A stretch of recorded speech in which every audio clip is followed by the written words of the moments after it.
ఆంధ్రప్రదేశ్ మాజీ ముఖ్యమంత్రి విశ్వవిఖ్యాత నట సార్వభౌమ నందమూరి తారక రామారావు 102వ జయంతి సందర్భంగా బుధవారం సిద్దిపేట జిల్లా గజ్వేల్లో ఎన్టీఆర్ అభిమానుల ఆధ్వర్యంలో ఎన్టీఆర్ విగ్రహానికి పూలమాలలు వేసి ఘనంగా నివాళులు అర్పించారు.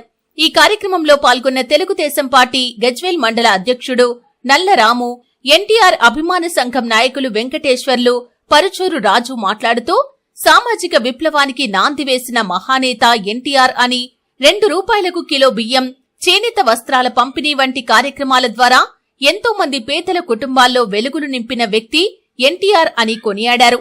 ఈ కార్యక్రమంలో నాయకులు MRF Srinivas, Paruchuri Chintakumar, RK Srinivas, Venkatrao, Prasad, Nayani Tirupati, J Vithal, Sumo Srinivas, Rimmanaguda Srinivas, Mochi Prabhakar, Sridhar, Bhagaiah, Erravada Venkati, Janardhan Reddy, NTR అభిమానులు తదితరులు పాల్గొన్నారు.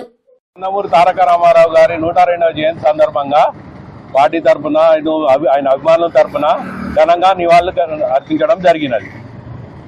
అదేవిధంగా రాష్ట్ర రాజకీయాలతో పాటు దేశ రాజకీయాలు కూడా పెను సంచలనం సృష్టించి రాష్ట్ర రాజకీయాల్లో సంక్షేమ పథకాలకు స్ఫూర్తిదాత, సంక్షేమ పథకాలు రాష్ట్ర ప్రజలతో పాటు దేశ ప్రజలకు కూడా ఈ విధంగా సంక్షేమ కార్యక్రమాలు చేయొచ్చని చెప్పి ప్రపంచానికి, దేశానికి తెలియజేసిన వ్యక్తి శ్రీ నందమూరి తారక రామారావు గారు.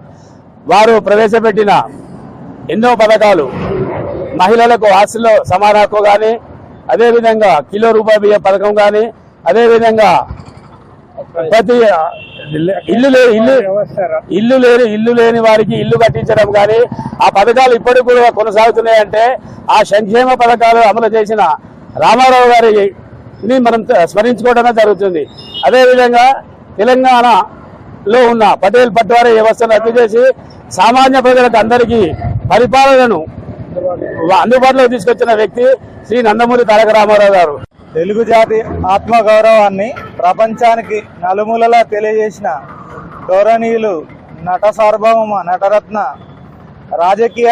రాజకీయాల్లో అణగారిన వర్గాలను, బీసీ నేతలను, నిమ్న జాతులను ప్రోత్సహించి వారి వెన్నుతట్టి ఈరోజు ప్రపంచంలో మన తెలుగు రాష్ట్రాలకు మంచి వన్నె తెచ్చిన ఎన్టీఆర్ గారి 102వ జయంతి సందర్భంగా మా శుభాకాంక్షలు అందరికీ తెలియజేస్తున్నాం. వారి బాటనే ఈరోజు ఇప్పుడున్న ప్రభుత్వాలు తెలుగు రాష్ట్రాలు అనుసరిస్తున్నాయి. వారు పెట్టిన పథకాలే ఈరోజు 2 రాష్ట్రాలు కూడా సంక్షేమ పథకాలు కానీ వేరే ఏమన్నా కానీ అనుసరిస్తున్నాయి అనడంలో అతిశయోక్తి లేదు. ఎన్టీఆర్ గారి వారు లేకున్నా మనతోటే వారి పథకాలు ఉన్నట్టుగా మనం భావించుకోవచ్చు. ఎప్పటికైనా వారు చిరస్మరణీయులే.